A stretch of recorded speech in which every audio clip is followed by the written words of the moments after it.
చాలా important video.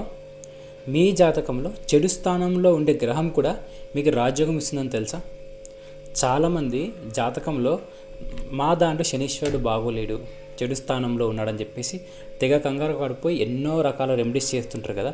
కానీ మీకు తెలియకుండానే అదే గ్రహం మీకు రాజయోగం ఇవ్వచ్చు, మంచి స్థానంలో ఉండే గ్రహం మీకు చెడు యోగము ఇవ్వచ్చు. మరి ఏంటి, ఎలా సాధ్యం అంటారా? Very important. మన జాతకంలో ఉండే పుష్కర నవాంశ అన్నమాట. సో చాలామందికి పుష్కర నవాంశ, కొంతమందికి జాతకం మీద అనుభవం ఉన్న వాళ్ళకి నవాంశ గురించి తెలిసే ఉండొచ్చు, కానీ అందులో కల్లా ఇంకా విలువైందే పుష్కర నవాంశ అనమాట.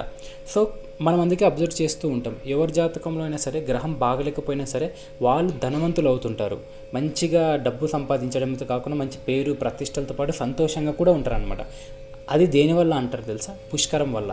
సో మన జాతకంలో మీ జాతకంలో గ్రహం మంచి స్థానంలో లేకపోయినా సరే, ఒకవేళ ఆ గ్రహం కానీ పుష్కర నవాంశలో ఉంటే, అంటే నవాంశం 9 భాగాల్లో కల్లా అత్యంత విలువైన భాగం అనమాట, అత్యంత శక్తివంతమైన భాగంలో కాన మీ చెడు గ్రహం అయినా సరే ఉంది అనుకోండి, అదే గ్రహం మిమ్మల్ని ప్రొటెక్ట్ చేస్తుంది అనమాట.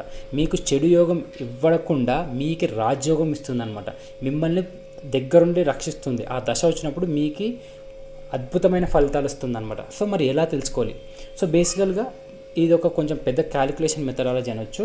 కానీ ఒకవేళ మీ జాతకంలో పుష్కర నవాంశంలో గ్రహం ఉందో లేదో మీరు తెలుసుకోవాలనుకుంటే, నేను క్రియేట్ చేసిన భవిష్యవాణి వెబ్సైట్లో కింద నేను కామెంట్తో పాటు డిస్క్రిప్షన్లో కూడా పెట్టాను. మీరు ఆ లింక్ క్లిక్ చేస్తే ఫ్రీగా మీ జాతకంలో పుష్కర నవాంశంలో ఏదైనా గ్రహం ఉందా లేదా మీకు క్లియర్గా తెలిసిపోతుంది.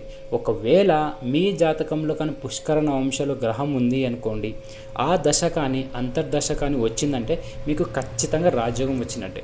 పుష్కర నవాంశంలో చెడు గ్రహం ఉన్నప్పుడు కొత్తలో కష్టాలు ఇచ్చినప్పటికీ ఆ తర్వాత మొత్తం అది మీకు అద్భుతమైన ఫలితాన్ని ఖచ్చితంగా ఇస్తుంది. ఖచ్చితంగా మీరు దాన్ని నమ్మండి.